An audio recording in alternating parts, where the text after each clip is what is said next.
Bueno, yo soy Francisco López Bárcenas, soy abogado de profesión, soy mixteco de origen y me dedico básicamente al derecho indígena, tanto en su investigación como en el ejercicio, y diría que apoyo procesos de comunidades que defienden su autonomía y sus territorios.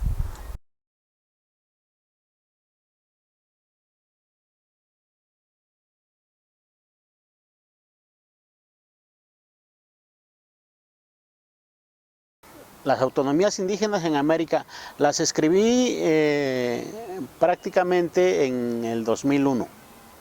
En el 2001 pasó en México una cosa que creo que fue singularmente importante, porque culminó un proceso de reforma constitucional. Desde 1989 en México se habían venido dando procesos de reforma constitucional y legal para reconocer derechos de pueblos indígenas, y esto se puso más en evidencia en los diálogos de San Andrés en 1996, con la firma de los acuerdos sobre derechos y cultura indígena, que debía dar pie a una reforma constitucional. No se dio por mucho tiempo. En el 2001 el PRI, por primera vez en la historia, pierde la presidencia de la República, llega el PAN. El candidato había dicho que en 15 minutos iba a resolver eso. Y finalmente en agosto del 2001 se publica una reforma que es muy acotada con relación a lo que se había acordado con el Ejército Zapatista de Liberación Nacional en febrero de 1996. Eso para mí fue muy decepcionante, porque yo había participado tanto en los procesos del diálogo como en la elaboración de las propuestas de reforma, y mirar que todo el esfuerzo, no solo de darle forma técnica, sino el esfuerzo del diálogo, el esfuerzo de la movilización, el esfuerzo por exigir que se cumplieran los acuerdos, pues no había tenido ningún resultado práctico. Pues te digo, fue muy decepcionante.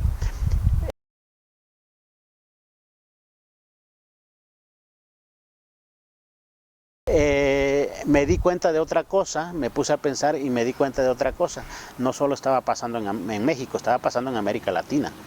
En América Latina se habían abierto procesos de reforma por múltiples razones, pero la central era que, según yo y según lo explico en el libro, era que los estados nacionales habían llegado a un límite, porque ya los pueblos indígenas se habían convertido en sujetos políticos. Eso tuvo diversas respuestas en muchos países. La de México fue hacer un pacto entre el Estado y los pueblos indígenas, pero no fue la única. Fue también el caso de Guatemala, con los acuerdos de paz de un año antes que en México. Fue el caso también de Chile, con los acuerdos de Nueva Imperial, cuando se da la transición entre la dictadura de Pinochet y la socialdemocracia. Hubo otros tipos de procesos, como fue, por ejemplo, el de Colombia, que en 1991, después de la guerra de Quintín-Lame, en todo el Cauca, ellos convocan a una constituyente para ver pues el asunto de cómo incluir a los pueblos indígenas. Fue el caso de Ecuador o de Perú, que también hicieron constituyentes. Hubo reformas en Brasil, por ejemplo, pero fueron reformas de otro tipo, porque ahí dejaron que fueran las empresas las que enfrentaran a los indígenas. Hubo distintos procesos. A mí me llamó muchísimo la atención de que los estados nacionales en América Latina estaban entrando en una crisis, y bueno, lo que trato de explicar ahí es qué había detrás de todos estos procesos, ¿no?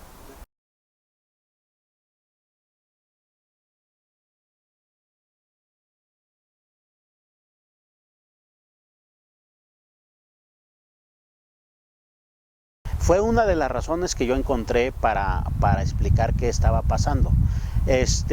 Naturalmente no es una idea original. eso hay que decirlo.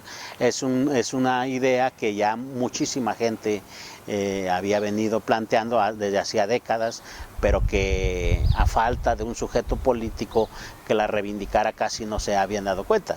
En México lo había plantado ya Guillermo Bonfil Batalla en su México Profundo, lo había planteado ya Pablo González Casanova en su Democracia en México, pero también en la Sociología de la Explotación, la había planteado ya Rodolfo Stavenhagen, hacían a manera general.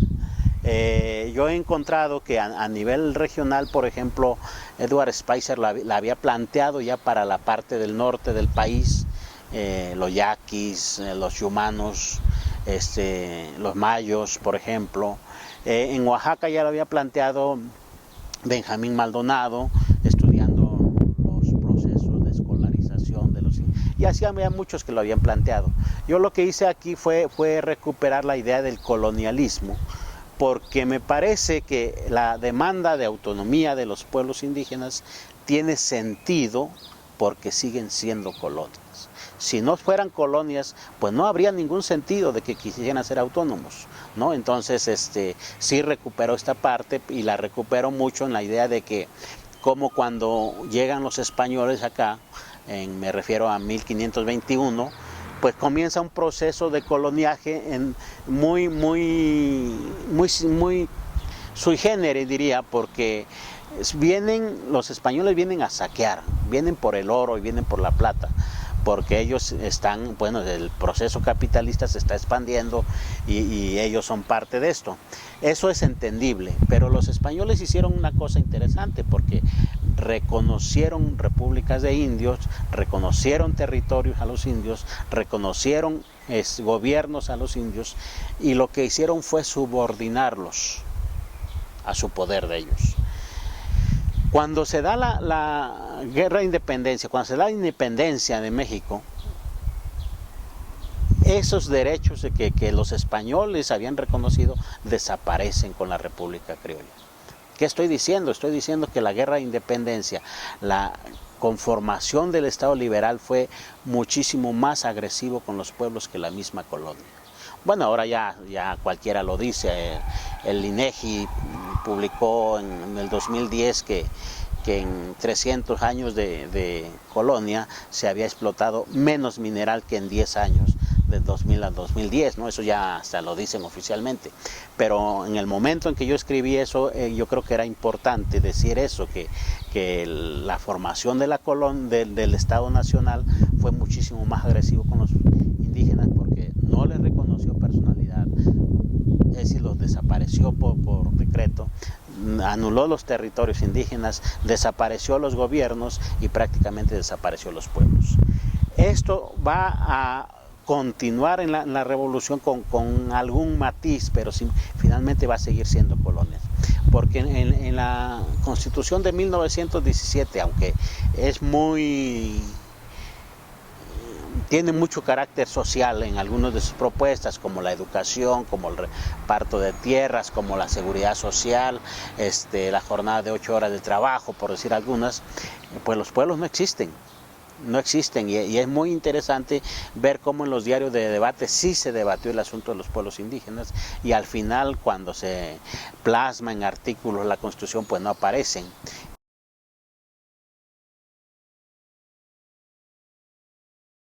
Que en el siglo XIX se plantea un indigenismo que básicamente es, en palabras de Gonzalo Aguirre Beltrán, es políticas de no indígenas para indígenas de tal manera que desaparezca. ¿Cómo se plasmaba esto? Pues básicamente en que no había un reconocimiento de los indígenas como sujetos políticos, pero sí había muchísimos programas para atenderlos.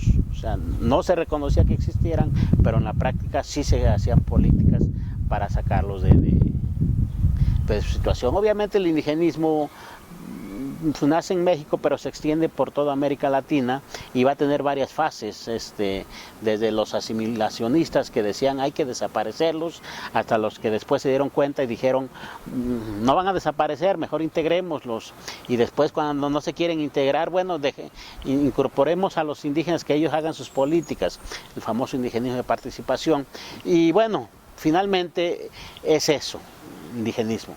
Pero en el fondo me parece que es un colonialismo. Es decir, hay una política de someter al indígena, ¿no? Primero desaparecerlo, después de someterlo, y creo que eso sigue todavía actualmente. Obviamente con esta crisis de la que hablaba hace rato de los estados, pues los estados se preocupan y ellos tienen sus instituciones internacionales, la ONU, la OIT, el Banco Mundial, la OMC, todos esos espacios, pues ellos discuten y en la Organización de Naciones Unidas sacaron la idea del desarrollo con identidad o las políticas multiculturales. ¿Qué es eso? A mí me parece que es el nuevo discurso del neoliberalismo para seguir sometiendo a los pueblos indígenas. No veo que haya o que haya en serio una intención de cambiar las relaciones. Entonces, pues de eso hablo en el capítulo de ver a los pueblos indígenas, que esa es su situación, ¿no? Claro, ellos después pues van a plantear otra cosa.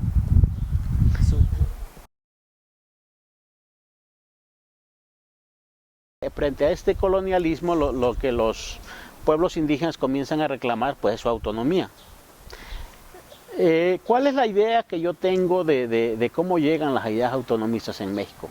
Creo que llegaron del exterior, como elaboración teórica, política, creo que llegaron de fuera, aunque en México ya había algunas propuestas de prácticas que no habían sido, digamos, sistematizadas o teorizadas.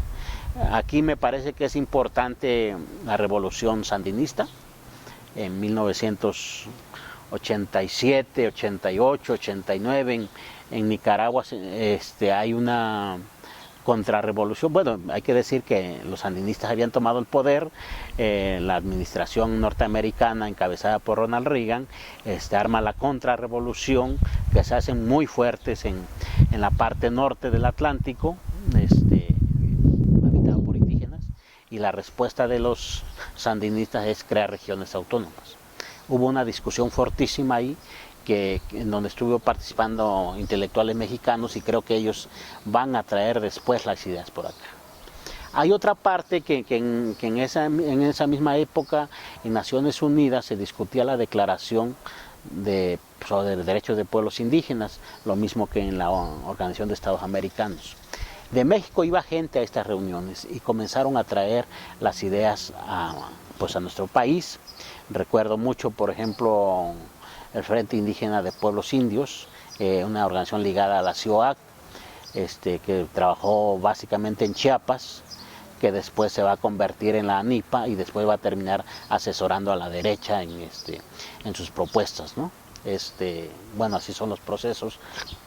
Pero bueno, estamos hablando más o menos de finales de los 80s, principios de los 90s, y en ese inter se da también dos fenómenos importantes en México. Uno de ellos es octubre de 1992, los 500 años de la invasión española a América Latina, o la invasión europea a América Latina, y la resistencia de los pueblos, porque los estados lo que querían celebrar eran los 500 años del encuentro, y los pueblos respondieron denunciando los 500 años de colonialismo, ¿no? Me acuerdo mucho del consejo,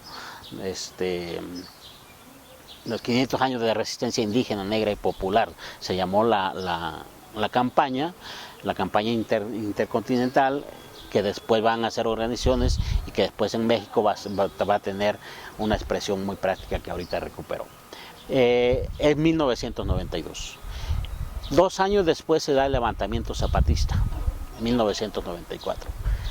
Y bueno, cuando se da el levantamiento zapatista, lo que tenemos en México es una idea que ha venido, por un lado, de estas líderes que iban a las instancias internacionales, pero que a nivel interno pues ya se había manifestado también en varias regiones del país, en Chiapas, en Oaxaca, en Guerrero, en Sonora, en Jalisco, como gente que estaba construyendo sus propios procesos de distinta manera. Algunos les había dado por la producción local, a algunos les había dado por gobiernos locales, a algunos les había dado por construir espacios de educación propios, y había estos procesos. Entonces, cuando se da el zapatismo, y sobre todo de octubre del 95 a febrero del 96, cuando se dan los diálogos, estas dos expresiones confluyen. Creo que lo que resulta al final en los acuerdos de San Andrés es muy importante, porque para esa época ya se había conformado la ANIPA, la Asamblea Nacional Indígena por la Autonomía, que tenía una propuesta muy clara: construir regiones autónomas al estilo de Nicaragua. Y el gran problema que teníamos con esta propuesta, yo entre ellos, era ¿y dónde están las regiones en México? Había que construir regiones autónomas. Entonces nosotros dijimos, pues queremos imponer otra vez otro modelo. Ellos, por su parte, nos cuestionaban a nosotros, a los que no creíamos en eso, que nosotros pensábamos en lo que había y no lo que debería haber, que lo que había eran realmente como construcción ya eran las comunidades, y lo que se trataba era de derechos de pueblos. Pues más o menos por ahí iba. Después hubo otras propuestas muy alimentadas desde el gobierno también, de las regiones de la autonomía municipales. Entonces tuvimos, digamos, como tres niveles de propuestas de tres niveles de autonomías: comunales, municipales y regionales. ¿Qué pasó en los acuerdos de San Andrés? Una fórmula abierta que dijo que se reconozca el derecho de autonomía a los pueblos y que los pueblos consideren en qué nivel las pueden hacer valer. Creo que fue importante esa resolución. Obviamente a la ANIPA no le gustó. Después pues la criticaron mucho. Después, en la reforma constitucional, pues hay una expresión de la autonomía, pero muy acotada, ni siquiera a lo comunal, sino a la estructura propia del Estado. Es decir, habrá autonomía, pero estará subordinada al gobierno federal y al estatal y al municipal. ¿Qué tipo de autonomía es eso?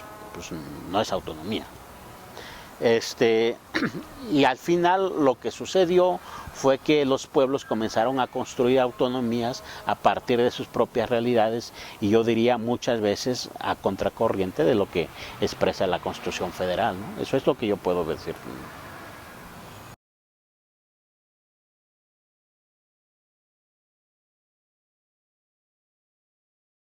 Cuando hablamos de autonomía, el gran debate es qué es eso desde un punto de vista teórico y desde un punto de vista jurídico de su contenido, ¿no? Creo que para decirlo tendríamos que ver lo que sucedió también a nivel internacional, porque cuando se van construyendo la Organización de Naciones Unidas, fíjense el nombre, Organización de Naciones Unidas, no dice Organización de Estados Unidos. Sin embargo, los estados asumen o asumían que ellos son naciones y que ellos son los pueblos. Por decir algo, el pueblo mexicano expresado en el Estado mexicano o en la nación mexicana, ¿no? Nada más que cuando en 1987 más o menos, en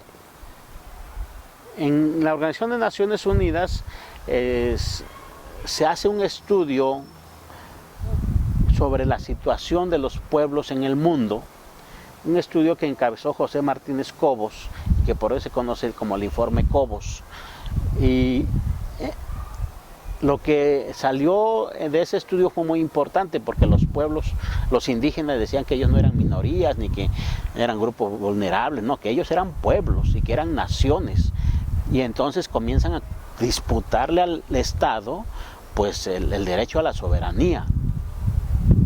Y claro, los estados se espantan porque dicen, pues estos quieren ser igual que nosotros. Eso armó un debate fortísimo a nivel internacional, porque lo que se estaba planteando era que los estados que se consideraban nación, que en realidad no lo eran unos estados multinacionales, la mayor parte de ellos. Y si se aceptaba que los pueblos indígenas eran pueblos en el sentido del derecho internacional, pues los estados corrían el riesgo de fraccionarse todos.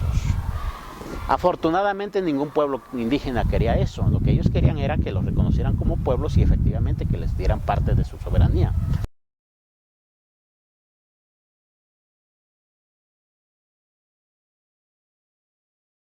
La soberanía hasta ahora ha sido que puede manifestarse diciendo que no hay un poder más jerárquicamente más alto que el del Estado, y a nivel con otros estados hay un trato de iguales, digamos. Así se trataba. Y con la demanda de los pueblos se dice, bueno, la libre determinación puede ser soberanía como la que tienen los estados, y puede ser autonomía con una soberanía acotada, digamos, de aquellos pueblos que están dentro de un estado soberano, pero que también tienen derechos colectivos. Entonces, ¿qué es la autonomía? No es otra cosa que la expresión concreta de la libre determinación, y que puede asumirse de distintas maneras, desde por lo menos 4 elementos importantes que tiene la autonomía. Una, que es el pueblo el que decide si es pueblo o no es pueblo. No puede haber ninguna otra instancia, ni estatal, ni privada, ni internacional, que diga tú eres o no eres pueblo. Ese es un asunto que sí tiene importancia para el ejercicio de la autonomía. Otro es que es el propio pueblo el que dice quiénes son sus miembros y quiénes no. Y eso le permite incluir dentro de sus miembros gente que originalmente no es de ese pueblo, o al revés, expulsar gente que originalmente sí forma parte de ellos, pero que en la vida no se identifica con ellos. Y un asunto muy importante es el asunto de que ellos pueden delimitar su territorio y su gobierno. Esos son los 4 elementos que la teoría internacional reconoce dentro de la autonomía. Para fines prácticos en México, pues esto es importante, porque la Constitución dice que serán las constituciones las que digan, pues las constituciones pueden decir misa. O sea, el derecho internacional reconoce que son los propios pueblos los que pueden decir si son pueblos o no. Y eso ya está muy trabajado, y también en México hay muchos casos de pueblos que han admitido como parte de ellos gente que originalmente no lo era. Hay muchísimos. Yo creo que eso se va dando, obviamente con algunos problemas en algunos casos, y el problema grande que tenemos en México es que nuestra Constitución no reconoce territorios indígenas. Sí, pero el derecho internacional sí los reconoce, y México ha firmado muchísimos documentos, los pactos de derechos económicos, sociales y culturales, el convenio 169 de la OIT, la Declaración de Naciones Unidas, la jurisprudencia de la Corte Interamericana, y ahí tenemos muchísimo material para decir, en México sí hay legislado derecho al territorio. Bueno, eso ya nos coloca en una situación que ahorita se está volviendo importante por los megaproyectos que hay en México, y que, bueno, creo que los pueblos han sido bastante inteligentes en esa parte, y pues han hecho uso de este derecho para reclamar, ¿no?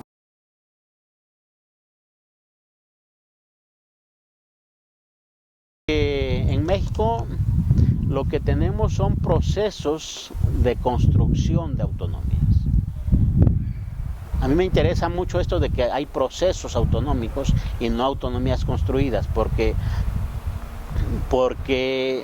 lo que hemos visto después de las reformas constitucionales del 2001 es que muchos pueblos u organizaciones de pueblos pues iniciaron varios procesos. Algunos fueron muy declarativos y quedaron en eso. Otros fueron con un profundo apoyo popular y han tenido su desarrollo propio.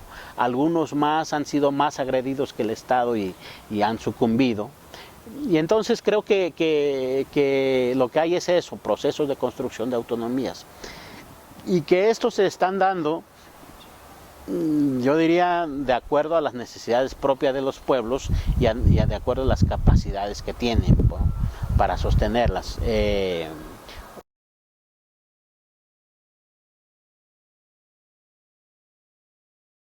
Uno de los procesos de construcción de autonomías que me parece muy relevante es el de la CRAC, la Coordinadora Regional de Autoridades Comunitarias, que es todo un sistema de seguridad pública de indígenas, ¿no? En donde recuperan ellos pues sus experiencias, su historia, construyen un sistema alternativo de administración de justicia. Y ahí lo que podemos ver es cómo ellos, a partir de su propia necesidad, alegando autonomía, pues hacen esto. Hay otros, por ejemplo, hay en Oaxaca varios en donde, alegando el derecho a la autonomía, pues muchos pueblos han construido sus propios sistemas de educación, por decir algo. Hay otros en donde pues la gente comienza a defender sus recursos naturales, pues alegando derecho a la autonomía. Y así a otros han construido gobiernos autónomos, muy sonado por las implicaciones que tiene el de los purépechas de San Francisco Cherán, en el estado de Michoacán, ¿no? Es muy interesante este proceso porque a partir de un problema concreto, que era la tala inmoderada del bosque por crimen organizado, pues ellos se ven en la necesidad de construir su propio gobierno, lo construyen, le piden al gobierno que lo reconozca, el estado de Michoacán se niega a hacerlo, pero van al Tribunal Federal Electoral y él, con toda una construcción jurídica de lo que es la autonomía a partir de normas internacionales, dice, sí tienen derecho a tener su propio gobierno y que no tengan leyes, ellos no es problema de los indígenas, es problema del gobierno. No lo puede subordinar y obliga al gobierno a que reconozcan. Después ellos hicieron una cosa muy interesante, y a partir de que los habían reconocido como gobierno indígena, como municipio indígena, demandan la consulta como municipio, ya la consulta en la construcción de leyes. Y lo que discute ahí en la Suprema Corte de Justicia y que va a tener un impacto hacia afuera también es si, siendo un gobierno que había sido electo por usos y costumbres y que representaba indígenas, podía ser un municipio indígena. Ellos concluyen que sí, es un municipio indígena. Entonces llegamos a una autonomía municipal indígena no por vía de leyes, sino por vía de una decisión judicial. O sea, en México, a partir de ese precedente, cualquier municipio que se considere indígena, pues puede alegar ese derecho que ya le reconocieron a Cherán. Y así tenemos una variedad de procesos.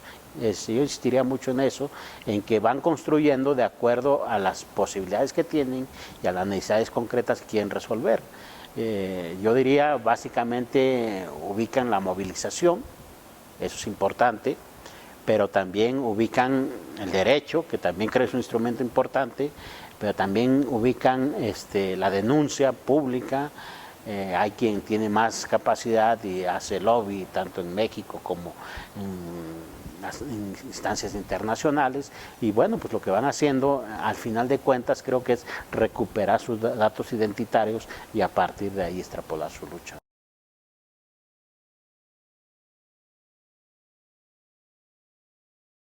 Sí, yo decía hace un rato que las autonomías surgen a partir de una necesidad de emancipación de los propios pueblos, de dejar de ser colonias. Ahora, en las últimas décadas, pues lo que vemos es que a esto se ha unido las políticas de las empresas que con la anuencia de los estados han llegado a devastar territorios, ¿no? Lo que me parece a mí que se puede simplificar diciendo que son políticas de despojo. Las políticas actuales de aprovechamiento de los recursos naturales son políticas de despojo. Ahora, ¿qué hay detrás de ellas? Yo creo que es lo importante. Y a mí me parece que lo que hay es una crisis fortísima, una crisis muy profunda en torno al modelo de aprovechamiento de los recursos naturales. Y creo que esto se debe también a una etapa muy concreta del capitalismo. Es decir, está produciendo el capital muchísima más mercancía de la que se puede consumir. Por un lado porque no hay dinero para consumir, pero por otro porque no se necesitan. El ejemplo sería los automóviles. ¿Para qué queremos tantos automóviles? Pues ya no necesitamos automóviles, ya hay muchísimos automóviles que usar. El problema es que si no producen automóviles las empresas, pues se van a caer. Y si siguen produciendo, de todos modos se van a caer porque ¿quién consume? Esa es una crisis fuerte. Tenemos otro tipo de crisis, como por ejemplo convertir en mercancía cosas que no lo eran. La alimentación, por ejemplo, o el agua, pues han convertido prácticamente en mercancía cosas que son elementales para la vida, ¿no? Eso es una cosa muy fuerte también, porque si hay 10 empresas en el mundo que controlan la alimentación, pues es clarísimo que esas empresas en el momento que quieran nos dejan sin comida, y no porque no hay alimento, sino porque hay muchísimo alimento, que es lo absurdo, ¿no? Nada más que no hay quien la compre. Entonces, creo que este modelo de devastación pues se está yendo a donde hay, como ya no puedes seguir produciendo tanto, se está yendo a donde hay materiales que pueden ser mercancía y que son los recursos que están en los pueblos indígenas. ¿Cuáles son estos? Pues lo que estamos viendo es el agua, es la biodiversidad, es el conocimiento de los pueblos sobre determinadas plantas, plantas que sirven para curar, para alimentar, eso lo están convirtiendo en mercancía. Insisto en esto, que me parece que no es una cosa menor, no es una cosa como lógica de otra cosa, no, yo creo que es todo un cambio en el modelo de aprovechamiento de los recursos que se va a profundizar mucho en la crisis, porque pues puede ser como un paliativo para el capital, pero eso no puede seguir siendo, porque pudiera decir que es bastante innatural. En ese sentido, en los últimos años, pues lo que vemos en México es pues un despojo de los territorios, una agresión fuerte a los territorios, con materiales que ya sabíamos, algunos de ellos, por ejemplo, la minería, ¿no? que es muy fuerte, la construcción de represas, que es muy fuerte, pero ya lo estábamos viendo, la construcción de autopistas, que ya lo veíamos, que lo que se ha hecho es intensificado y cambiado también el sentido de para qué. Y junto a esto, el despojo del agua, que es lo que estaba viendo, el asunto de la biodiversidad, el asunto de los servicios ambientales, que no es otra cosa que inmovilizar el uso de los bosques para que puedan producir oxígeno, para que puedan capturar carbono, y a ver quién puede contaminar por allá. Creo que todo eso es una agresión fortísima a los territorios, no solo porque lleguen a llevarse los recursos que hay ahí, sino también porque no toman en cuenta el uso que los pueblos dan a estos recursos, la implicación que tiene cultural y biológicamente para su existencia, ¿no? Y que no es una casualidad que donde están los pueblos estén los recursos. Está muy estudiado que están ahí por el tipo de uso que hacen de ellos. Si esto sigue así, pues en muy poco tiempo van a desaparecer.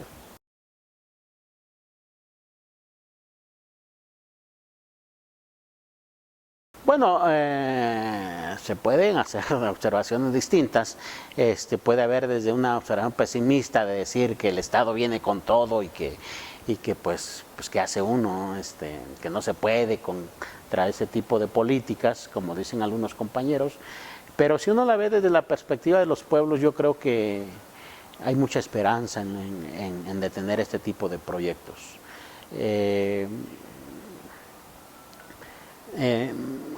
Hace unos 10 años, justo cuando comenzaba la lucha de los wixárikas contra las mineras en defensa de sus lugares sagrados, yo platicaba con uno de ellos y él me decía así, yo le preguntaba casi provocándolo que si pensaban detener a las mineras, Y él me decía así como pesimista, ¿cómo crees? Pues ellos tienen mucho poder, no los vamos a detener. Lo cierto es que sí los detuvieron, ¿no? Sí los detuvieron. No están trabajando, no se ha dado la solución definitiva, pero no están trabajando. En el caso de los rarámuris del municipio de Krill, detuvieron un aeropuerto ya construido, porque les afectaba incluso pastar sus chivos y obtener el agua y cosas de esas que son indispensables para ellos. En el caso de los mayas de Mérida, en Yucatán, detuvieron la siembra de soya transgénica. En el caso de los icots en Oaxaca, detuvieron las empresas eólicas. En el caso de los cucapás en el noroeste del país, han logrado ellos que en un área natural protegida que les impusieron, que les impide su normativa pescar para sustento, si puedan seguir pescando. Yo creo que hay muchísimos casos, solo unos ejemplos, en donde los pueblos están resistiendo y van teniendo batallas, van teniendo victorias, yo creo que importantes. Ahora, ¿cuál es la victoria que yo creo que necesitamos? Porque pudieran ganar todos y seguir igual, que yo creo que corremos el riesgo de ganar todos y seguir igual. Creo que lo que tenemos que ver en el fondo es que si es cierto lo que he dicho de que es una crisis civilizatoria, que es una crisis muy específica del capital, eso es lo que tenemos que atender. Es decir, ¿cuál va a ser nuestra alternativa frente a estos tipos de megaproyectos, frente a estos tipos de políticas depredadoras que despojan a los pueblos? Y creo que ese es el gran reto que tenemos. Creo que frente a las batallas políticas o legales que pudiera haber, tenemos que ver la posibilidad de construir otro tipo de producción. Iba a decir desarrollo, pero no sé si sea la palabra, ¿no? Pero otro tipo de producción que nos permita, en serio, no en el discurso, sino en serio, poder construir un futuro distinto, ¿no? Y yo creo que en eso va implicado mucho la autonomía de los pueblos indígenas y el conocimiento que ellos puedan aportar a que esto sea posible, ¿no? De mi parte, muchísimas gracias.